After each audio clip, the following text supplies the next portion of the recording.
Hallelujah. Good morning. ಬೆಳಗಾಯ್ತು ಪ್ರಿಯರೇ. ನಮ್ಮ ಯೇಸುವಿನ ನಾಮದಲ್ಲಿ ನಾವೆಲ್ಲರೂ ಸೇರಿ ಆತನ ವಾಕ್ಯ ಧ್ಯಾನಿಸುವುದಕ್ಕೋಸ್ಕರ ಮತ್ತೊಂದು ಸಮಯವನ್ನು ನಮ್ಮ ಕರ್ತನು ನಮಗನುಗ್ರಹಿಸಿದ್ದಾರೆ. ಬನ್ನಿರಿ, ಚಿಕ್ಕ ಪ್ರಾರ್ಥನೆಯಿಂದ ವಾಕ್ಯ ಧ್ಯಾನಿಸೋಣ. ಪರಿಶುದ್ಧ ದೇವರೇ, ನಿಮಗೆ ವಂದನೆಗಳು. ಗತಕಾಲದಲ್ಲೆಲ್ಲ ನಮ್ಮನ್ನು ಕಾಪಾಡಿದ್ದೀರಿ. ಕಳೆದ ರಾತ್ರಿ ನಮಗೆ ಕೊಟ್ಟ ಕೃಪೆಯ ಮೇರೆಗೆ ಒಳ್ಳೆ ನಿದ್ದೆ ಮಾಡಿ ಬೇಗ ಎದ್ದು ನಿಮ್ಮನ್ನು ಸ್ತುತಿಸಲು ಸಮಯ ಕೊಟ್ಟಿದ್ದಕ್ಕಾಗಿ ವಂದನೆಗಳು. ನಿಮ್ಮ ಮಾತುಗಳನ್ನು ನಮಗೆ ಅನುಗ್ರಹಿಸಿರಿ ಎಂದು ಕ್ರಿಸ್ತನ ನಾಮದಲ್ಲಿ ಬೇಡುತ್ತೇನೆ ತಂದೆಯೇ, ಆಮೇನ್. ಹೇಗಿದ್ದೀರಿ ಪ್ರಿಯರೇ? ಚೆನ್ನಾಗಿ ನಿದ್ದೆ ಮಾಡಿದ್ದೀರಾ? ದಿನಾಲೂ ಸಮಸ್ಯೆ ಇವೆ ಅನ್ನುತ್ತಾ ಇದ್ದೀರಾ? ಹೊರಟು ಹೋಗಬೇಕನ್ನುತ್ತಾ ಇದ್ದೀರಾ? ಎಲ್ಲಿಗೆ? ಸಮಸ್ಯೆಗಳಿಂದ ತಪ್ಪಿಸಿಕೊಂಡು ಮನುಷ್ಯ ಓಡಿ ಹೋಗಲು ಬಯಸುತ್ತಿದ್ದಾನೆ. ಎಲ್ಲಿಗೆ ಓಡಿ ಹೋಗಲು ಸಾಧ್ಯ? ಎಲ್ಲಿಗೆ ಹೋದರೂ ಕೂಡ ಅಲ್ಲಿ ಸಮಸ್ಯೆಗಳಿವೆ. ಈ ದೇಶವಾಗಲಿ, ಆ ದೇಶವಾಗಲಿ, ಬೇರೆ ಎಲ್ಲೇ ಆಗಲಿ, ಎಲ್ಲಿಗೆ ಹೋದರೂ ಸಹ ಈ ಡಿಪಾರ್ಟ್ಮೆಂಟ್ ಅಲ್ಲ ಮತ್ತೊಂದು ಡಿಪಾರ್ಟ್ಮೆಂಟ್, ಮತ್ತೊಂದು ಡಿಪಾರ್ಟ್ಮೆಂಟ್ ಅಲ್ಲ ಮತ್ತೊಂದು ಡಿಪಾರ್ಟ್ಮೆಂಟ್, ಈ ಸ್ಕೂಲ್ ಅಲ್ಲದೆ ಮತ್ತೊಂದು ಸ್ಕೂಲ್ ಎಂದು ಈ ದಿನ ನೋಡಿ ಮನುಷ್ಯರು ತಿರುಗಾಡುತ್ತಲೇ ಇದ್ದಾರೆ. ಎಲ್ಲಿ ನೋಡಿದ್ರೂ ಕೂಡ ಇದೇ ಕೆಲಸ ಮಾಡುತ್ತಾರೆ. ಅದಕ್ಕೆ ಒಬ್ಬ ನಿಜ ಕ್ರೈಸ್ತನಿಗೆ ಈ ಲೋಕದಲ್ಲಿ ಇರಬೇಕೆಂಬ ಆಸೆ ಇರಲ್ಲ. ನಮ್ಮ ಮನಸಾಕ್ಷಿಯನ್ನು ಕಾಪಾಡಿಕೊಳ್ಳುವುದಕ್ಕಾಗಿ, ದೇವರಲ್ಲಿ ನಂಬಿಕೆ ಇಟ್ಟು ಜೀವಿಸುವುದಕ್ಕೋಸ್ಕರ ಬೇಕಾಗಿರುವ ಅನುಕೂಲವಾದ ಸ್ಥಳ ಈ ಲೋಕದಲ್ಲಿ ಕಾಣಿಸೋದೇ ಇಲ್ವಲ್ಲ. ಅದಕ್ಕೆ ನಾನು ಬೇಗನೆ ಹೋಗಿ ಕರ್ತನೊಂದಿಗಿರಬೇಕು ಎಂದು ಆಶಿಸುತ್ತೇನೆ ಎಂಬುದಾಗಿ ಪೌಲನು ಹೇಳ್ತಾನಲ್ಲವೇ. ನಿಜವಾದ ಭಕ್ತರು ನಿತ್ಯ ರಾಜ್ಯಕ್ಕಾಗಿ ಎದುರು ನೋಡ್ತಾ ಇರ್ತಾರೆ. ಆದರೆ ಈ ಲೋಕದಲ್ಲಿ ಕೂಡ ನಾವಿರೋದು ಅವಶ್ಯಕವಾಗಿದೆಯಲ್ಲವೇ? ಒಂದು ಉದ್ದೇಶದಿಂದ ದೇವರು ನಮ್ಮನ್ನು ಇಲ್ಲಿಟ್ಟಿದ್ದಾರೆ. ಒಬ್ಬ ತಂದೆಯಾಗಿ, ತಾಯಿಯಾಗಿ, ಯವನಸ್ಥನಾಗಿ, ಒಬ್ಬ ಕುಟುಂಬಸ್ಥನಾಗಿ, ಒಬ್ಬ ತಾತನಾಗಿ, ಒಬ್ಬ ಅಜ್ಜಿಯಾಗಿ ದೇವರು ನಿಮಗೆ ಒಪ್ಪಿಸಿಕೊಟ್ಟಿರುವ ಕೆಲಸ ನೀವು ಮುಗಿಸಬೇಕಾಗಿದೆ. ಆದರೆ ದೇವರು ಕೊಟ್ಟ ಕೆಲಸ ಮುಗಿಸಬೇಕಾದ್ರೆ ಆಟಂಕಗಳು ಬರ್ತಾ ಇವೆ ಎಂದು ಹೇಳ್ತಾ ಇದ್ದೀರಾ? ಆಟಂಕಗಳನ್ನು ಜಯಿಸಬೇಕು. ಶುದ್ಧ ಹೃದಯವನ್ನು ಕಾಪಾಡಿಕೊಳ್ಳಬೇಕು. ಪರಲೋಕ ರಾಜ್ಯಕ್ಕೆ ಸೇರಬೇಕು. ಪರಲೋಕ ರಾಜ್ಯದಲ್ಲಿ ಕರ್ತನೊಂದಿಗಿರಬೇಕು. ನಾವು ಇಲ್ಲಿಯೇ ಇರ್ಲಿಕ್ಕಾಗದಿರುವುದಾದರೆ ಮತ್ತೆ ಅಲ್ಲಿ ಹೇಗಿರ್ಲಿಕ್ಕಾಗತ್ತೆ? ಅಲ್ಲಿ ಇರಬೇಕೆನ್ನುವವರಿಗೆ ಇಷ್ಟ ಬಂದ ರೀತಿಯಲ್ಲಿದ್ದು ನಾನು ಯೇಸುವಿನೊಂದಿಗೆ ಕೊನೆಗೆ ಇರುತ್ತೇನೆ ಎಂದು ಹೇಳೋದಾದರೆ ನಡೆಯೋದಿಲ್ಲ ಪ್ರಿಯರೇ. ನಾವು ಈ ಲೋಕದಲ್ಲಿ ಇರುವಾಗ ದೇವರ ರಾಜ್ಯದಲ್ಲಿ ನಾವು ನಿರಂತರವೂ ಇರುವ ಭಾಗ್ಯ ಹೊಂದಿಕೊಳ್ಳುವ ಹಾಗೆ ನಮ್ಮನ್ನು ನಾವು ಅದಕ್ಕಾಗಿ ಸಿದ್ಧಪಡಿಸಿಕೊಳ್ಳಬೇಕು. ಸಿದ್ಧಗೊಳ್ಳಬೇಕಾದಾಗ ಸಮಸ್ಯೆಗಳು, ಹೋರಾಟಗಳು ಬರುತ್ತವೆ. ಒಂದು ರೂಪ ಇಲ್ಲದ ಬಂಡೆಗೆ ರೂಪ ಬರಬೇಕಾದರೆ ಶಿಲ್ಪಿ ಅದಕ್ಕೆ ಒಡೆದು ಹಾಕುತ್ತಾನೆ, ಅದಕ್ಕೆ ರೂಪರೇಖೆಯನ್ನುಂಟು ಮಾಡ್ತಾನೆ. ಹಾಗೆಯೇ ದೇವರು ತನ್ನ ರಾಜ್ಯದೊಳಗೆ ನಿರ್ಮಲವಾಗಿ ನಾವಿರುವುದಕ್ಕೋಸ್ಕರ ನಾವು ಈ ಲೋಕದಲ್ಲಿರುವಾಗಲೇ ತನ್ನ ಕಾರ್ಯ ನಮ್ಮಲ್ಲಿ ನೆರವೇರಿಸುತ್ತಾರೆ. ಅದೇ ಭಕ್ತಿಯಾಗಿದೆ ಪ್ರಿಯರೇ. ಭಕ್ತಿ ಅಂದರೆ ಸ್ವಲ್ಪ ಹೊತ್ತು ಪ್ರಾರ್ಥನೆ ಮಾಡಿಕೊಂಡು ಆಮೇನ್ ಅನ್ನುವಂಥದ್ದಲ್ಲ. ಕೀರ್ತನೆ 15ರಲ್ಲಿ 1ನೇ ವಚನ ಓದುತ್ತಿದ್ದೇನೆ ಕೇಳಿ. ಯೆಹೋವನೇ, ನಿನ್ನ ಗುಡಾರದಲ್ಲಿ ಇಳ್ಕೊಂಡಿರುವುದಕ್ಕೆ ಯೋಗ್ಯನು ಯಾವನು? ನಿನ್ನ ಪರಿಶುದ್ಧ ಪರ್ವತದಲ್ಲಿ ವಾಸಿಸತಕ್ಕವನು ಎಂಥವನಾಗಿರಬೇಕು? ಕರ್ತನೇ, ನಿನ್ನ ಗುಡಾರದಲ್ಲಿ ನಿನ್ನೊಂದಿಗೆ ಇರಬೇಕಾದವನು ಎಂಥವನು? ನಿನ್ನ ಪರಿಶುದ್ಧ ಪರ್ವತದಲ್ಲಿ, ನಿನ್ನ ರಾಜ್ಯದಲ್ಲಿ ನಿರಂತರವೂ ವಾಸಿಸತಕ್ಕವನು ಎಂಥವನಾಗಿರಬೇಕು ಎಂದು ಹೀಗೆ ಕೆಲವೊಂದು ವಿಷಯಗಳು ಅಲ್ಲಿವೆ ನೋಡಿ. ಅಂಥವನು ಯಥಾರ್ಥನಾಗಿರಬೇಕು. ಅವನು ಸಜ್ಜನನು, ನೀತಿವಂತನು, ಮನಪೂರ್ವಕವಾಗಿ ಸತ್ಯವಚನವನ್ನಾಡುವವನಾಗಿರಬೇಕು, ಸತ್ಯ ಆಡುವವನಾಗಿರಬೇಕು.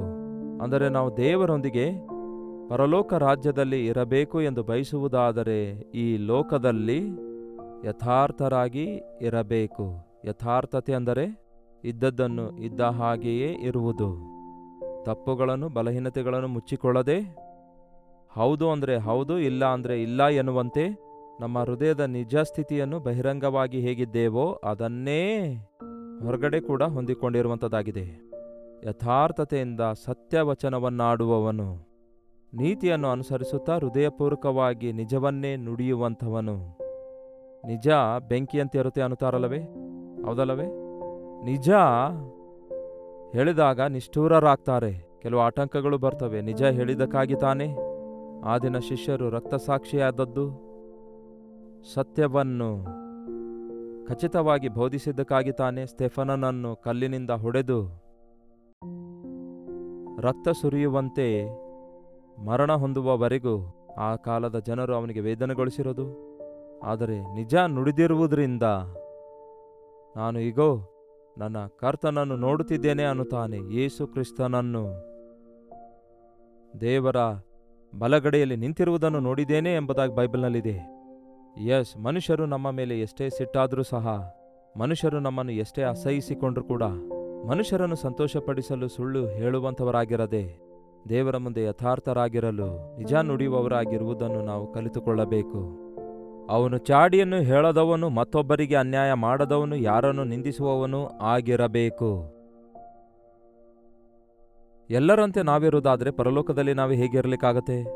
ಪರಲೋಕದಲ್ಲಿ ಒಬ್ಬರ ಮೇಲೊಬ್ಬರು ನಿಂದೆ ಹೊರಿಸಿಕೊಳ್ಳಲಿಕ್ಕಾಗುತ್ತದೋ? ಆ ಸಭೆ, ಈ ಸಭೆ, ಆ ಕುಟುಂಬ, ಈ ಕುಟುಂಬ ವ್ಯತ್ಯಾಸ ಅಲ್ಲಿರುತ್ತೆ ಅಂದ್ಕೊಂಡಿದ್ದೀರಾ? ನಾವೆಲ್ಲರೂ ಸೇರಿ ಆತನ ಮಕ್ಕಳಾಗಿ, ಆತನ ರಾಜ್ಯದಲ್ಲಿ ವಾರಸುದಾರರಾಗಿ ಆತನೊಂದಿಗಿರುವಂಥವರಾಗಿದ್ದೇವೆ. ಹಾಗಾಗಿ ಈ ಲೋಕದಲ್ಲಿಯೇ ನಾವು ಕಲಿಯಬೇಕು. ನಮ್ಮ ನಾಲಿಗೆ ಚಾಡಿ ಆಡುವುದಕ್ಕಾಗಿ, ಕೇಡು ಮಾಡುವುದಕ್ಕಾಗಿ ಉಪಯೋಗಿಸಬಾರದು. ಚಾಡಿ ಅಂದರೆ ಏನು ಪ್ರಿಯರೇ? ಅಲ್ಲ ಸಲ್ಲದ ಮಾತುಗಳನ್ನು ಪ್ರಚುರಪಡಿಸಿ, ಫೇಕ್ ನ್ಯೂಸ್ ಅನ್ನುತ್ತಾರಲ್ಲವೇ, ಆ ರೀತಿಯಾಗಿ. ಹೀಗೆ ಹೇಳಿದ್ರೆ ಚೆನ್ನಾಗಿ ಅರ್ಥ ಆಗುತ್ತೆ. ಈ ಕಡೆ ಮಾತು ಆ ಕಡೆಗೆ, ಆ ಕಡೆ ಮಾತು ಈ ಕಡೆ ಹೇಳುವಂಥವರಿಗೆ ಚಾಡಿ ಹೇಳುವಂಥದ್ದನ್ನುತ್ತಾರೆ. ಚಾಡಿ ಹೇಳುವವನು ಇಬ್ಬರಿಗೆ ಜಗಳ ಹಚ್ಚಿ ಅವನು ಸಂತೋಷ ಪಡ್ತಾನಂತೆ. ಒಬ್ಬರ ವಿಷಯ ಇನ್ನೊಬ್ಬರಿಗೆ ಒಳ್ಳೆ ವಿಷಯವಾಗಿದ್ರೆ ಹಂಚ್ಕೊಳ್ರಿ, ಕೆಟ್ಟ ವಿಷಯ ಆದರೆ ಯಾಕೆ ಹಂಚ್ಕೊಳ್ತೀರಿ? ನೋಡಿರಿ, ಕೆಟ್ಟತನವಾಗಲಿ ಬಲಹೀನತೆಯಾಗಲಿ ಯಾರಲ್ಲಿ ಆದರೂ ಒಂದು ವೇಳೆ ನಾವು ನೋಡೋದಾದರೆ, ಸಾಧ್ಯವಾದರೆ ನೇರವಾಗಿ ಹೋಗಿ ಅವರಿಗೆ ಹೇಳಬೇಕು. ನಿಮ್ಮ ಕೈಲಾಗದಿದ್ದರೆ ಕರ್ತನಿಗೆ ಹಂಚಿಕೊಳ್ಳ್ರಿ, ಆತನೇ ಎಲ್ಲವನ್ನು ನೋಡಿಕೊಳ್ತಾನೆ. ಅದನ್ನೇ ದೊಡ್ಡದಾಗಿ ಸೋಷಿಯಲ್ ಮೀಡಿಯಾದಲ್ಲಿ ಹಂಚಿಕೊಳ್ಳೋದು, ಅವರಿಗೆ ಇವರಿಗೆ ಶೇರ್ ಮಾಡಿಕೊಳ್ಳೋದು. ಕೆಲವರು ಹೇಳುವುದನ್ನು ನೋಡಿದ್ದೀರಾ, ನಾವೇ ಒಳ್ಳೆ ಭಕ್ತರು ಎನ್ನುವಂತೆ ಹೇಳಿಕೊಳ್ತಾರೆ. ಆದರೆ ಒಂದು ವಿಷಯ ನೆನಪಿನಲ್ಲಿಟ್ಕೊಳ್ರಿ, ದೇವರ ಮಕ್ಕಳು ಚಾಡಿ ಹೇಳುವುದಿಲ್ಲ, ತನ್ನ ಸಹೋದರನಿಗೆ ಕೇಡು ಮಾಡುವುದಿಲ್ಲ, ತನ್ನ ನೆರೆಯವನ ಮೇಲೆ ನಿಂದೆ ಹೊರಿಸುವುದಿಲ್ಲ. ನಿಜವಾಗಿದ್ರೂ ಸಹ ಅಪನಿಂದನೆಗಳು ಇವೆ. ಅಂದರೆ ಅಲ್ಲಸಲ್ಲದ ವಿಷಯಗಳು ಹೊರಿಸುವಂಥವ್ರು, ಅಂದರೆ ಅಂತ್ಯಕಾಲದಲ್ಲಿ ಅಪವಾದನೆ ಹೊರಿಸುವಂಥವ್ರು ಹೆಚ್ಚಾಗ್ತಾರೆ.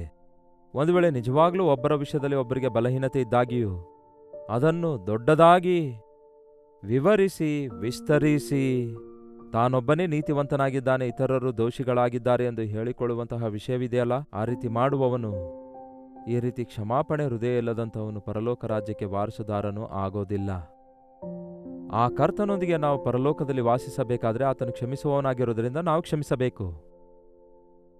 ಕರ್ತನೊಂದಿಗೆ ನಿವಾಸಿಸಲು ಇಚ್ಛಿಸುವುದಾದರೆ ಆತನು ಸಹಿಸುವವನಾಗಿರೋದ್ರಿಂದ ನಾವು ಸಹಿಸಿಕೊಳ್ಳಬೇಕು. ಕರ್ತನೊಂದಿಗೆ ನಿವಾಸಿಸಲು ಇಚ್ಛಿಸುವಂತಹ ನಾವು, ಆತನು ಸತ್ಯವಾಗಿರೋದ್ರಿಂದ ನಾವು ಕೂಡ ಸತ್ಯವನ್ನು, ನಿಜವನ್ನು ಪ್ರೀತಿಸುವವರಾಗಿರಬೇಕು. ಅವನು ಭ್ರಷ್ಟರನ್ನು ಜರಿದಿಬಿಟ್ಟವನು, ಯೆಹೋವನಲ್ಲಿ ಭಯಭಕ್ತಿಯುಳ್ಳವರನ್ನು ಸನ್ಮಾನಿಸುವವನು, ನಷ್ಟವಾದರೂ ಪ್ರಮಾಣ ತಪ್ಪದವನು ಆಗಿರಬೇಕು. ಅಂದರೆ ನೀಚರು, ಅಂದರೆ ನೀಚವಾಗಿರುವಂಥವರೊಂದಿಗೆ ಇವನು ಸ್ನೇಹ ಮಾಡುವುದಿಲ್ಲ. ಅಸಭ್ಯವಾದ ಕಾರ್ಯಗಳನ್ನು ಮಾಡುವವರೊಂದಿಗೆ ಐಕ್ಯವಾಗಿ ಹೇಗಿರಲಿಕ್ಕಾಗತ್ತೆ? ಅವಿಶ್ವಾಸಿಗಳೊಂದಿಗೆ ನೀವು ಇಜ್ಜೂಡರಾಗಬೇಡಿರಿ, ದುಸ್ಸಹವಾಸ ಒಳ್ಳೆ ನಡತೆ ಕೆಡಿಸುತ್ತದೆ ಎಂದು ವಾಕ್ಯ ಹೇಳುತ್ತೆ. ಯಾಕೆ ಈ ದಿನ ವಿಶ್ವಾಸಿಗಳು ಅವಿಶ್ವಾಸಿಗಳಾಗಿ ಮಾರ್ಪಡ್ತಿದ್ದಾರೆ? ಸಹವಾಸ ಮಾಡುವುದರಿಂದ. ಕರ್ತನಿಗೆ ಪ್ರಾರ್ಥಿಸುವವರೊಂದಿಗೂ ಕೂಡ ನೀತಿ, ಪ್ರೀತಿ, ಸಮಾಧಾನ, ಸಂತೋಷ ಹುಡುಕುವುದರ ಬದಲಿಗೆ ಲೋಕ ಸಂಬಂಧವಾದ ಸ್ನೇಹ ಮಾಡಿಕೊಂಡು, ಲೋಕಸ್ಥರೊಂದಿಗೆ ನಾವು ಅವರಿಗೆ ಬೆಲೆ ಕೊಟ್ಟು ಅವರನ್ನು ಘನಪಡಿಸಿ ದೇವರ ಕಾರ್ಯಗಳ ವಿಷಯದಲ್ಲಿ ನಿರ್ಲಕ್ಷ್ಯ ಮಾಡುವಾಗ ದೇವರ ರಾಜ್ಯದ ವಾರಸತ್ವವನ್ನು ಕಳ್ಕೊಳ್ಳುತ್ತೇವೆ. ದೇವರ ರಾಜ್ಯದಲ್ಲಿ ಇರಲಿಕ್ಕಾಗೋದಿಲ್ಲ. ಒಂದು ವೇಳೆ ದೇವರು ನಮಗೆ ಅನುಮತಿಸಿದರೂ ಸಹ ಹೇಗೆ ಇರಲಿಕ್ಕಾಗುತ್ತೆ? ನಮ್ಮ ಸ್ವಭಾವ ದೇವರಿಗೆ ವಿರುದ್ಧವಾಗಿರುವಾಗ, ನಮ್ಮ ಹೃದಯದಲ್ಲಿ ಕ್ರಿಸ್ತನ ರಕ್ತದಿಂದ ತೊಳೆಯಲ್ಪಟ್ಟ ಅನುಭವ ಇಲ್ಲದೇ ಇರುವಾಗ, ಆತನು ಯಾರನ್ನೂ ಅಂತೆ ಭಕ್ತಿಯುಳ್ಳವರನ್ನು ಸನ್ಮಾನಿಸುವವನಾಗಿರುತ್ತಾನೆ. ದೇವರನ್ನು ಪ್ರೀತಿಸುವವನು ದೇವರನ್ನು ಮಹಿಮೆಪಡಿಸುತ್ತಾನೆ. ದೇವರನ್ನು ಪ್ರೀತಿಸುವವರನ್ನು, ದೇವರ ಮಕ್ಕಳನ್ನು ಕೂಡ ಪ್ರೀತಿಸ್ತಾನೆ. ಲೋಕ ಪ್ರೀತಿಸುವವನು ಪಾಪ ಪ್ರೀತಿಸ್ತಾನೆ. ಹಾಗಾಗಿ ನಮ್ಮ ಪ್ರವರ್ತನೆಯಲ್ಲಿ ಕರ್ತನನ್ನು ಪ್ರೀತಿಸುವವರಾಗಿರೋದಾದರೆ, ಕರ್ತನನ್ನು ಪ್ರೀತಿಸುವವರನ್ನು ಪ್ರೀತಿಸ್ತೇವೆ ಅಂತಹ ಜೀವಿತವನ್ನು ನಾವು ಅಭ್ಯಾಸ ಮಾಡಿಕೊಳ್ಳಬೇಕು. ಒಂದು ಪ್ರಮಾಣ ಏನಾದರೂ ಅಂಥವನು ಮಾಡಿದ್ರೆ ನಷ್ಟವಾದರೂ ಕೂಡ ಮಾತು ತಪ್ಪದವನಾಗಿರಬೇಕು. ನಷ್ಟವಾದರೂ ಪ್ರಮಾಣ ತಪ್ಪದವನಾಗಿರಬೇಕು.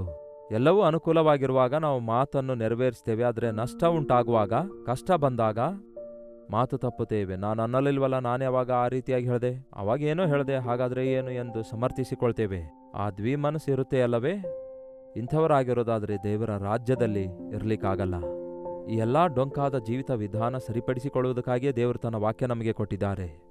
ಆತನ ಬರೋಣಕ್ಕಾಗಿ ಸಿದ್ಧ ಮಾಡಿಕೊಳ್ಳುವುದಕ್ಕೋಸ್ಕರವೇ ಅನುದಿನವೂ ಆತನ ವಾಕ್ಯವನ್ನು ನಾವು ಧ್ಯಾನಿಸ್ತಿದ್ದೇವೆ, ಪ್ರಾರ್ಥನೆ ಮಾಡಿ ನಮ್ಮ ಜೀವಿತವನ್ನು ಸರಿಪಡಿಸಿಕೊಳ್ತಿದ್ದೇವೆ. ಇನ್ನು ಮುಂದೆ ನೋಡುವುದಾದ್ರೆ, ಅವನು ಸಾಲಕ್ಕೆ ಬಡ್ಡಿ ಕೇಳದವನಾಗಿರುವನು. ಬಡ್ಡಿ ವ್ಯಾಪಾರ ಈ ದಿನ ಬಹಳ ಹೆಚ್ಚಾಗಿದೆ ಅಲ್ಲವೇ? ಒಂದು ಕೊರತೆಯಲ್ಲಿರುವವನಿಗೆ ಸಾಲ ಕೊಡುವಂಥದ್ದು ಒಳ್ಳೆಯದೇ, ಹಾಗೆ ಕೊಟ್ಟು ಸಹಾಯ ಮಾಡಿ. ಆದರೆ ಬಡ್ಡಿಗಾಗಿ ಕೊಡಬಾರದು. ಮೊದಲೇ ಅವನು ಕೊರತೆಯಲ್ಲಿರುವಾಗ ಅವನಿಗೆ ಕೊಟ್ಟಂತೆ ಕೊಟ್ಟು ಅವನ ಆದಾಯವನ್ನು ಕೂಡ ನೀವು ಬಡ್ಡಿ ರೂಪದಲ್ಲಿ ಪಡೆದುಕೊಳ್ಳಬೇಕೆಂದು ಆಶಿಸುವಾಗ ಎಂತಹ ಸ್ವಾರ್ಥಿಗಳಾಗಿದ್ದೀರೆಂದು ಅರ್ಥವಾಗ್ತಿದೆಯಾ? ಸ್ವಾರ್ಥಿಗಳಿಗೆ ಪರಲೋಕ ರಾಜ್ಯದಲ್ಲಿ ಸ್ಥಳವಿಲ್ಲ. ಅಲ್ಲಿ ಸ್ವಾರ್ಥವಿರಲ್ಲ, ಪ್ರೀತಿಯೇ ಇರುತ್ತೆ. ಈ ಬಡ್ಡಿ ಕೊಡುವಂಥದ್ದು ಹೇಗಿದೆ ಅಂದರೆ, ನಿಮ್ಮ ಕಷ್ಟಾರ್ಜಿತ ಬಡ್ಡಿಯಾಗಿ ಕೊಡುವಂಥದ್ದಾಗಿರುತ್ತೆ. ಕಷ್ಟಪಡುವಂತಹ ದುಡ್ಡನ್ನು ಬಡ್ಡಿಗಾಗಿಯೇ ಕೊಡ್ತಿದ್ದೇವೆ ಎಂದು ಹೇಳುವಂಥವರನ್ನು ಕೇಳುವಾಗ ವಿಚಿತ್ರ ಅನಿಸುತ್ತೆ. ಏನೋ ಒಂದು ಲಾಫುಲ್ ಆಗಿ ಇಂಟ್ರೆಸ್ಟ್ ಕಟ್ಟುವಂಥದ್ದು ಬೇರೆ ಸಂಗತಿ. ಆದರೆ ಈ ಆಪತ್ತಿನಲ್ಲಿ ಅವಶ್ಯಕತೆಯುಳ್ಳವರಿಗೆ ಕೊಟ್ಟು ಚಕ್ರಬಡ್ಡಿಯಂತೆ ಡಬಲ್ ಬಡ್ಡಿ ಹಾಕಿ ಇರಬೇಕಾದದಕ್ಕಿಂತಲೂ ಹೆಚ್ಚಾದ ಬಡ್ಡಿ ತಿನ್ನುವಂತಹ ಸ್ವಾರ್ಥಿಗಳನ್ನು ಈ ದಿನ ನಾವು ನೋಡುತ್ತೇವೆ. ಪ್ರಾರ್ಥನಾ ವೀರರು ಅಂತ ಹೇಳಿಕೊಂಡು ಇಂತಹ ಕೆಲಸ ಮಾಡುವಂಥವರನ್ನು ದೇವರು ಸಹಿಸುವುದಿಲ್ಲ. ಅಂಥವರು ದೇವರ ರಾಜ್ಯಕ್ಕೆ ವಾರಸುದಾರರಾಗೋದಿಲ್ಲ. ಈ ಪ್ರಕಾರ ಮಾಡುವವನು ಎಂದಿಗೂ ಕದಲಿಸಲ್ಪಡುವುದಿಲ್ಲ.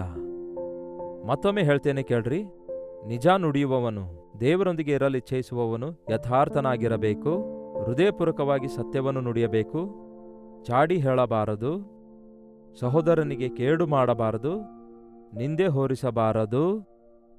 ಅಷ್ಟೇ ಅಲ್ಲ, ನೀಚರೊಂದಿಗೆ ಸಹವಾಸ ಮಾಡಬಾರದು, ದೇವರ ಮಕ್ಕಳೊಂದಿಗೆ ಮಾತ್ರ ಸಹವಾಸ ಮಾಡಬೇಕು, ಬಡ್ಡಿಗಾಗಿ ಸಾಲ ಕೊಡಬಾರದು, ಲಂಚ ತೆಗೆದುಕೊಳ್ಳಬಾರದು. ಏನಂತೆ? ನಿರಪರಾಧಿ ಕೇಡಿಗಾಗಿ ಲಂಚ ತೆಗೆದುಕೊಳ್ಳಬಾರದು. ಲಂಚಕ್ಕೆ ಮತ್ತೊಂದು ಹೆಸರು ಕುಂಭಕೋಳ, ದೊಡ್ಡ ಲಂಚ ಎಂದರ್ಥ. ಪ್ರತಿಯೊಂದಕ್ಕೂ ಮನುಷ್ಯನು ನನಗೇನು ಲಾಭ ಸಿಗುತ್ತೆ ಎಂದು ಯೋಚಿಸೋದು. ಒಂದು ಅಫಿಷಿಯಲ್ ಆಗಿ ಆರ್ಡರ್ ಆಗಿ ಒಂದು ಆದಾಯ ಇರುವಂಥದ್ದು ಬೇರೆ, ಒಂದು ಎಕ್ಸ್ಟ್ರಾ ಟೇಬಲ್ ಕೆಳಗಡೆಯಿಂದ ಅನ್ನುತ್ತಾರಲ್ಲವೇ? ತಪ್ಪು ದಾರಿಯಲ್ಲಿ ಲಂಚ ಕೊಡುವಂಥವನು, ಲಂಚ ತೆಗೆದುಕೊಳ್ಳುವಂಥವನು ದೇವರಲ್ಲಿ ನಂಬಿಕೆ ಇಡದವನಾಗಿರುತ್ತಾನೆ. ದೇವರು ಲಂಚ ತೆಗೆದುಕೊಳ್ಳುವುದಿಲ್ಲ. ಲಂಚ ತೆಗೆದುಕೊಳ್ಳುವವನ ಮನೆ ಸುಟ್ಟು ಹಾಕಲ್ಪಡುವುದು ಎಂದು ಬೈಬಲ್ನಲ್ಲಿ ಬರೆಯಲಾಗಿದೆ.